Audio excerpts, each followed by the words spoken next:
Hello guys, it's Shane here. So today we are going to be reading a story called Geronimo Stilton, Merry Christmas Geronimo, and it's written by Geronimo because he's the author of Geronimo Stilton books. Hope you guys enjoy this peaceful story, and I hope you enjoy. And today we're going to be reading like maybe 2 or 3 chapters, probably 2, but yeah, hope you guys enjoy. Like slivers of grated cheese. It was the day before Christmas. My alarm clock went off that morning with a loud squeak. I groaned. I hate getting up in the morning, especially when it's so cold outside. I stared out my window, and that's when I saw them. Snowflakes! Tiny, fluffy white snowflakes. Just like slivers of grated cheese. I clapped my paws happily. I just love snow. I raced to the telephone to call Benjamin. By the way, that's his nephew.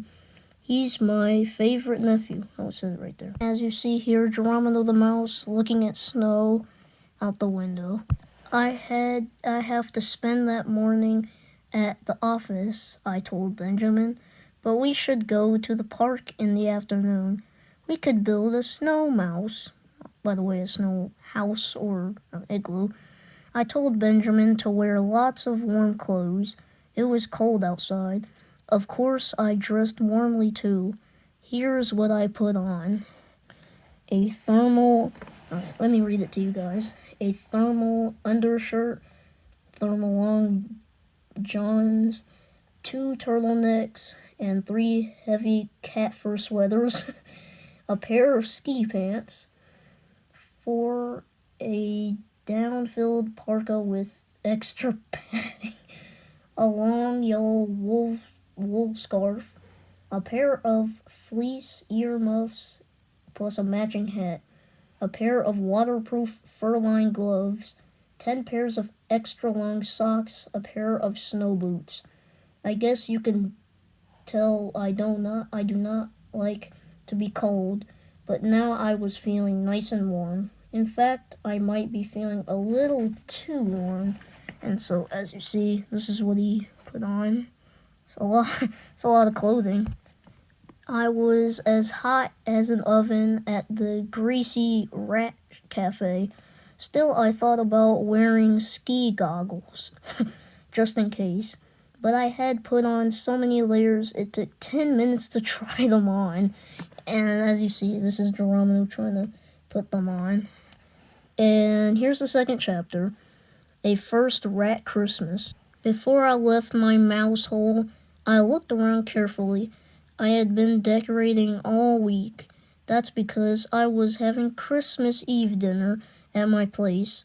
It was a tradition. Every year, I invited all of my relatives, my friends, my neighbors, my male mouse, the mouse who cuts my fur, and lots of other rodents to my house. Yes, I guess you could say almost half the town spent Christmas Eve with yours truly. It's a lot of work getting ready for a party, especially because I am a very particular mouse.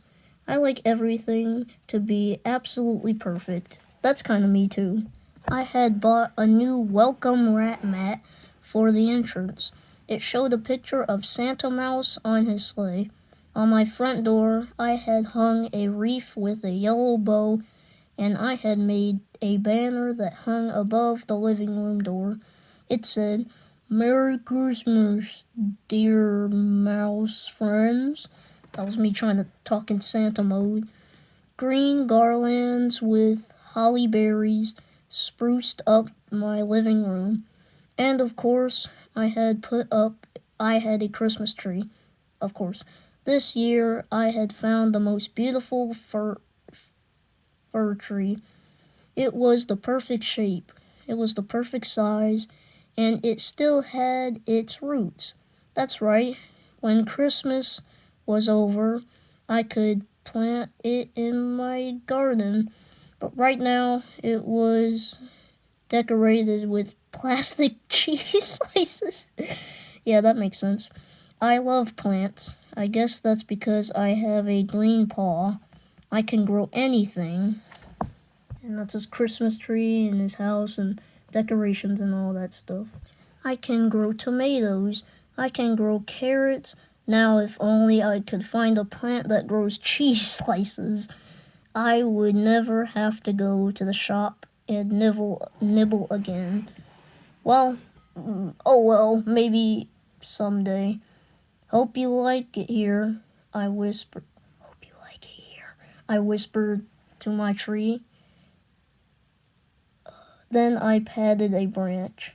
Do you talk to plants? Do you talk to plants? I do. I think it makes them happy. But don't tell anyone.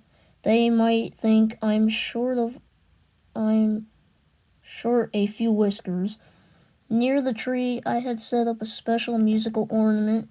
It was a present from my grandma, my great-grandma Tanglefur. Okay. It had 5 golden angels and a red candle in the middle.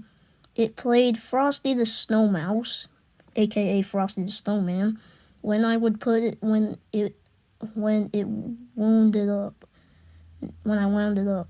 Now I lit the candle to see how it looked. I grinned. It was just perfect. Next I opened the fridge. On a golden plate sat a cheese-filled gingerbread house. Okay. It was covered in icing and decorated with little plastic mice. Some were skiing, some were building snow mice. It was a real masterpiece. I had bought it from the Sugar First, the best gourmet sweet shop in New Mail City. The candy and cookies were super expensive, but they were worth it. Plus, I like to treat myself on Christmas. And there's the candle Geronimo was talking about his great-grandma. I read the evening's menu to myself. Fresh cheese platter. I don't know what that second sentence says, but melted cheddar with something. Swiss cheese souffles. Mozzarella mashed potatoes. I think that actually would taste good, not gonna lie. Parmesan pie. That would not taste at all good, because I don't eat pie other than sweet potato pie. Gourmet cheesy chews. What is that? Finally, I checked out my bedroom. My closet was bursting with gifts. Boxes of all shapes and sizes filled the shelves. At the bottom of the pile lay 3 very special gifts. One of them was for my sister Thea. She is the special correspondent at the Rodent Gazette, aka his job. It was the latest high-tech compact camera. For my nephew Benjamin, I had bought a yellow snowsuit. He could wear it skiing. He would look just like a piece of Swiss cheese. Yeah, you can tell that kind of looks like a Swiss cheese jacket, not gonna lie. Sliding down the mountain. For my cousin Trap, I had bought a cookbook. It was written by one of the New Mouse City's most famous chefs, Saucy LaPaz. Okay. It was called From My Paws to Yours, Recipe to Squeak About. Okay. I chuckled, no doubt about it, that this was going to be a first rat Christmas. And so this is the 3rd chapter, and so we're going to read that next time. Well, that's the end of this video, guys. Those were 2 chapters of Geronimo Stilton, Merry Christmas, Geronimo. And I hope you guys enjoyed this video. See you guys tomorrow for another storytelling. Goodbye, everyone.